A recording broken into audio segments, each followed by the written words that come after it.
You can hear me, right? Allie Grace? Yeah, Okay, good. I can hear you. Can you? Okay, yeah.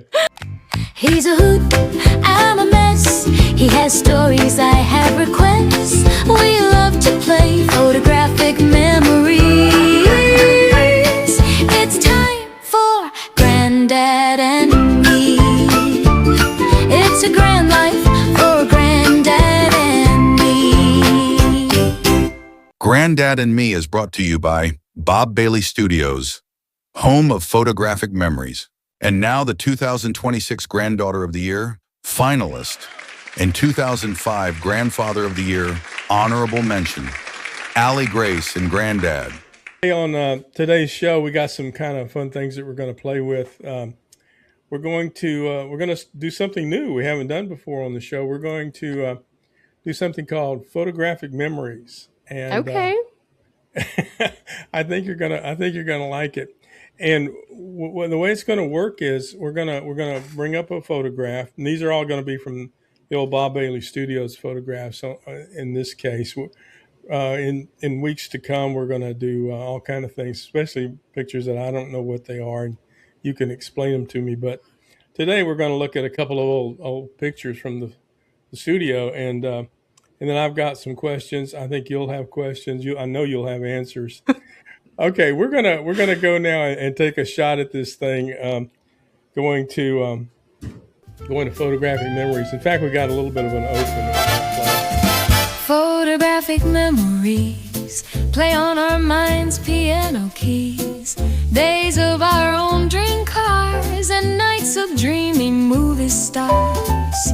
Photographic memories captured by the long gone flows of history's Bob Bailey Studios.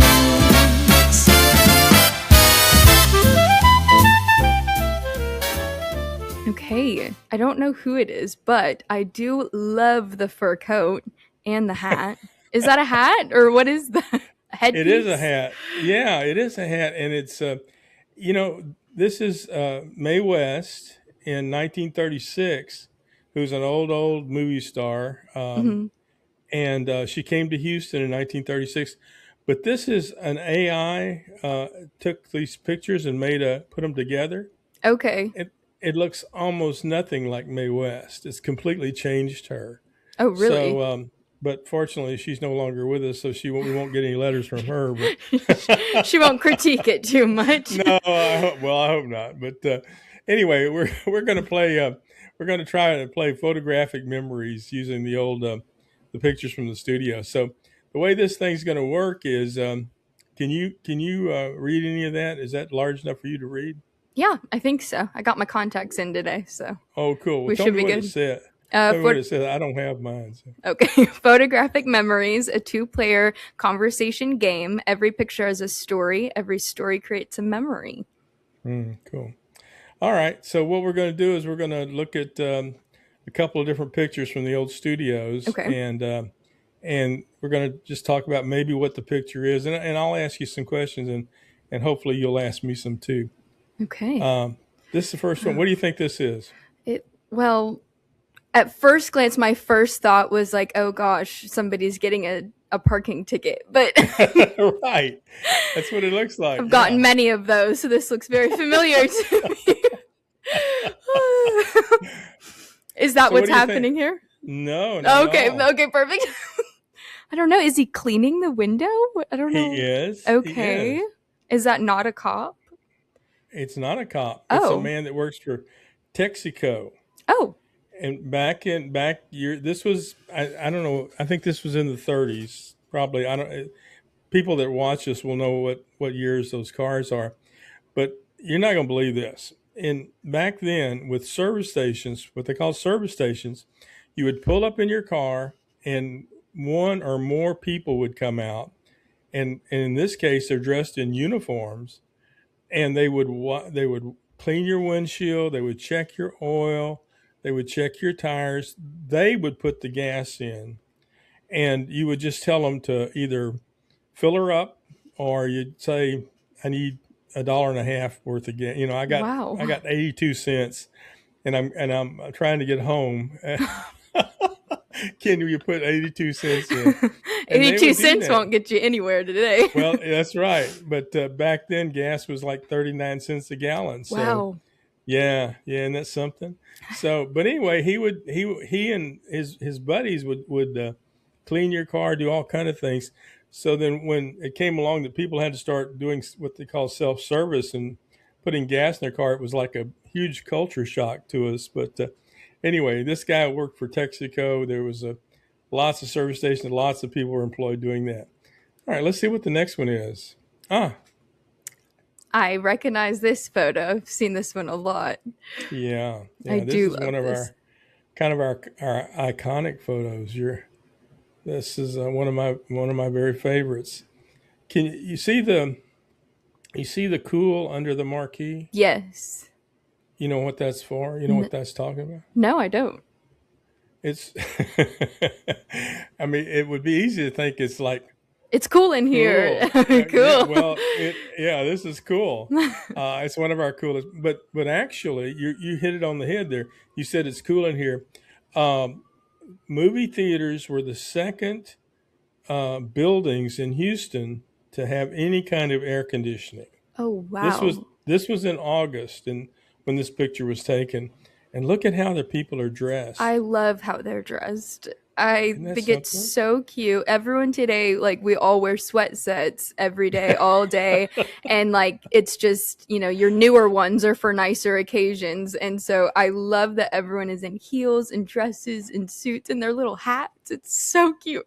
And in Houston in August, it had to be probably 100 degrees, and people are all wearing, not just suits but hats, and I'm sure the women had on hose, and it was just, but inside the theater, they brought in these huge blocks of ice, Okay. and they would have a fan that would blow over the ice, and that's how they lowered the temperature probably a degree or two in the movie theater. But it was such a big deal that they advertised it with hanging letters off their marquees. Oh So my goodness. I can't imagine with, like, the humidity in Houston and a block of ice lasting very long, but I know I don't whatever know. works. I don't know.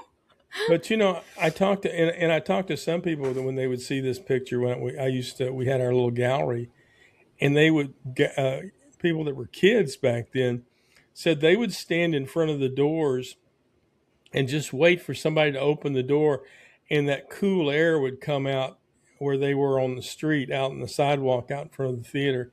So obviously, it made a difference. It was enough where people standing outside the doors could feel the difference in the cool air I of, would of probably be there all day, every day if that's what it took. I'd be like, okay, this is the hangout spot because I could not even imagine being somewhere without like a natural AC that we have now in I know. Houston. And this was the Metropolitan Theater. It was on Main Street. There was another one next door to it, and Is it still there or no, okay? all these things are gone. Yeah, they were just they were pretty amazing. On shows that we do in the future, I'll show you maybe an inside. They were influenced by whatever was going on at the time. The Majestic Theater, which was kind of around the corner from here, they had all Egyptian. Everything was an Egyptian theme because King Tut's tomb had just been discovered in the late 20s, Okay. and so they took that and that's how they did their decorating. They made the whole thing look like Egypt inside there. All Huh. right, I think we have another. Let me see. Oh, okay. Now that is Mae West. That's what she actually looked like. Okay. There I'm pretty sure I could be wrong, but was this picture ever did Mimi have this picture? Probably I did. feel like it was in her house. That wouldn't surprise me at all.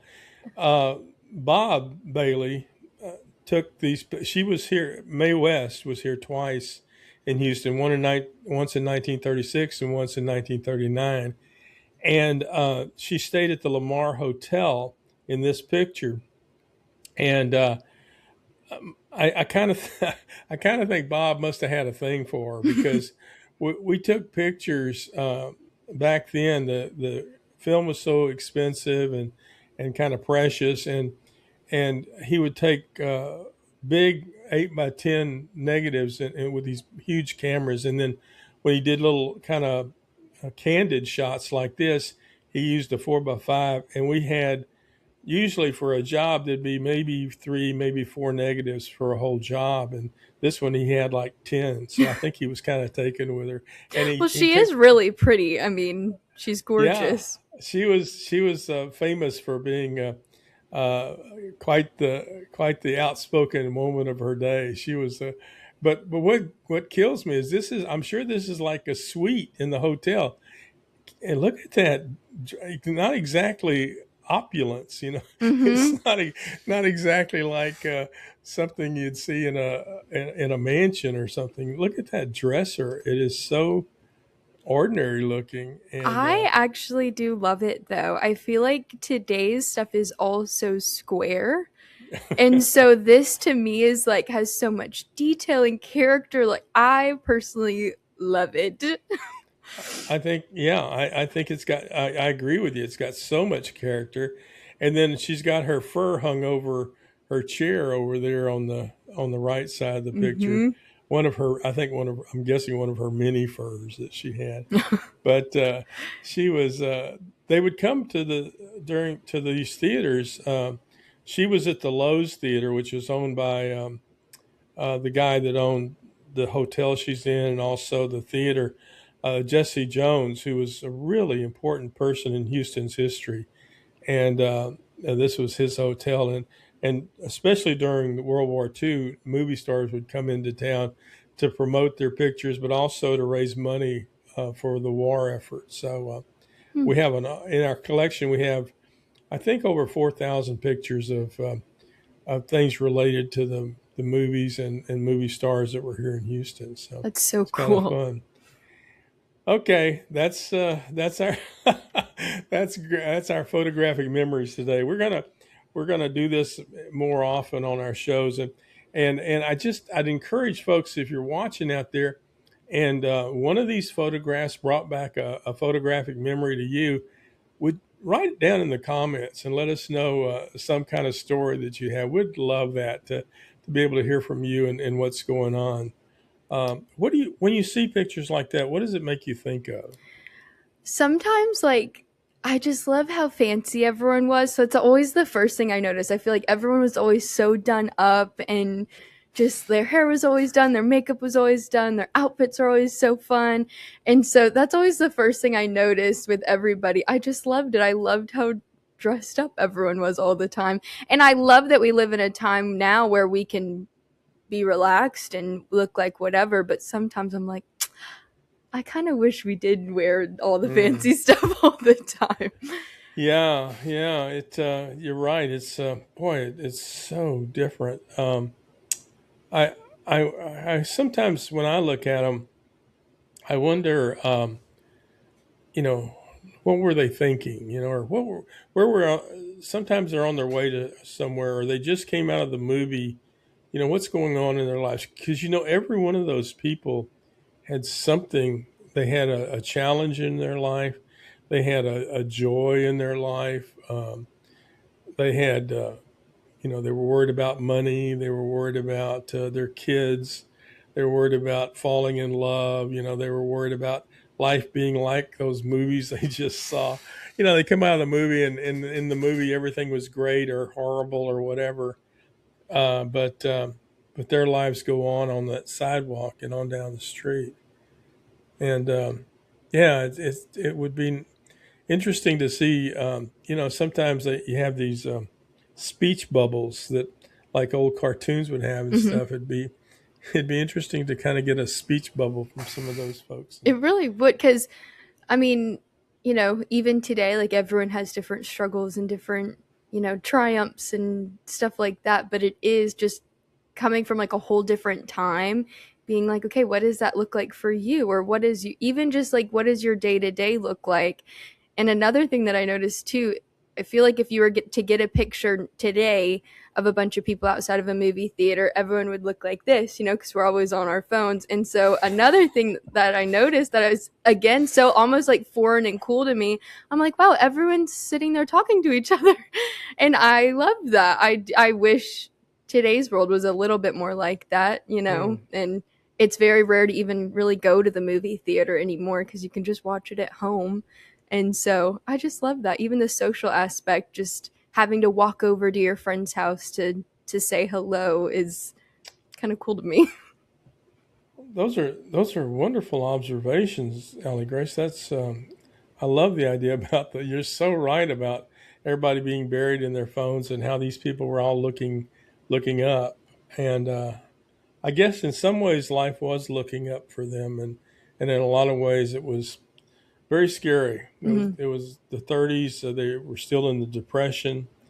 Uh, a lot of them that had their suits, that probably the only suit they had, only pair of shoes they had. It was a different time. And one of the interesting things about the studio and capturing those moments, those frozen moments in time, was it was kind of a responsibility. The photographers that would shoot pictures for the newspapers were trying to find something salacious or a story or something, but so often Bob and your papa had they had assignments to tell a story, but it often involved capturing those people and what was going on in their lives.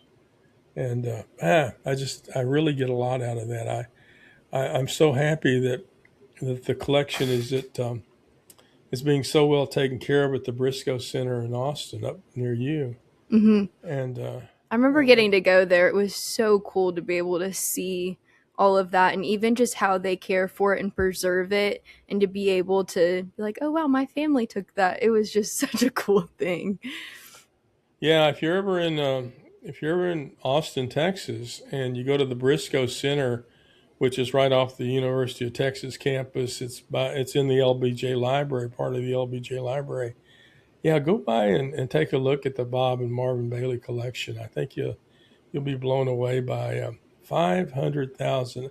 You won't be you won't be able to see them in an afternoon because there's 500,000 negatives that were taken from 1929 when Bob bought Etchcraft Studios and started Bob Bailey Studios to 1998 when my dad stopped taking pictures, and now it goes on, including the new acquisition of our films, the Bailey films, so many of the corporate films. But we're going to share those on the show too. We're going to be sharing some of those on the show.